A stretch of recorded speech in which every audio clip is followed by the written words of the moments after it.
Hey, Robert. So this is just got back home.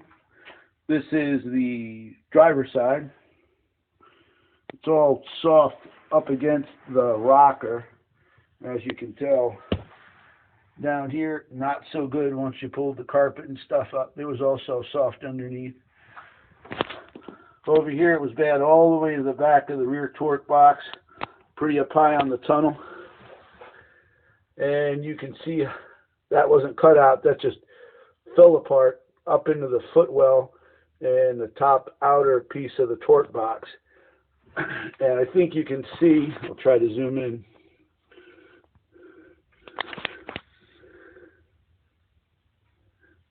That's pretty much the shape of the rest of the floorboard. Oddly enough, that galvanized piece for the trans cross brace, that still looks pretty good, thankfully. The inside of that frame rail, you could see where it's rotted. I'm hoping that the cowls are okay. I'm thinking that since the side panel there is in pretty decent shape, the cowls are okay. And the inner rocker looks good.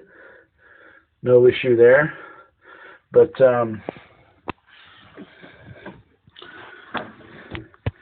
it was kind of the worst case scenario when, you know, the car's on the ground, you don't put it up on the lift, and you look underneath, and, you know, we both saw the pictures that you sent, you know.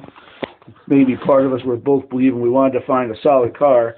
But in any event, the fact that the torque boxes and underneath and all that's in good shape. I mean, you know, I got a MIG welder, plasma cutter, I have a lift, and although it's been years since I've done one of these things, it's almost nice to have a winter project. Plus, since I have, you know, a lot of good pieces to go in it, the sheet metal's not expensive, so you got to put some labor into it. Big deal. You know, that's what supposedly keeps us sane.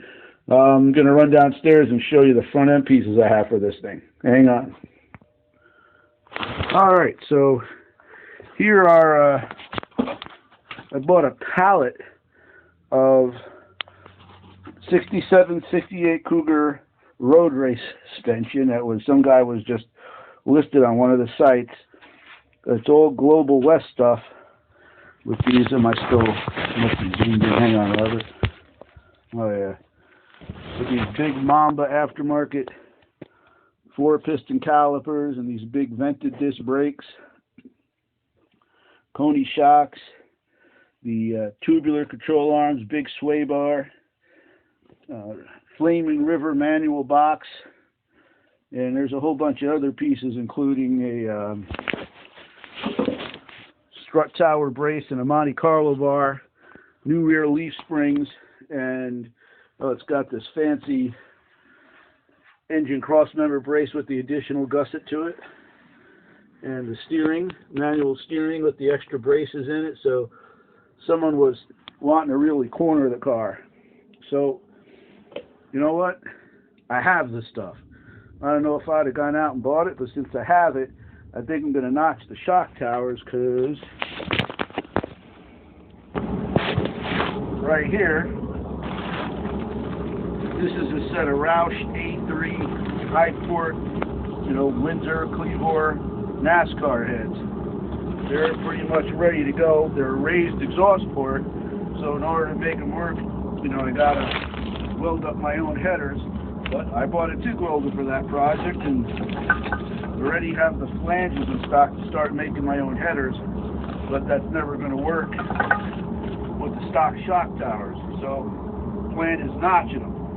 And as you can tell, I still have plenty more Cleveland stuff and Windsor stuff waiting to be used up. Some more intakes, custom ground cam for the stroker, powder coated RPM torquer intake. So may as well put this stuff to use, right? All right, brother. I'll keep you posted, man.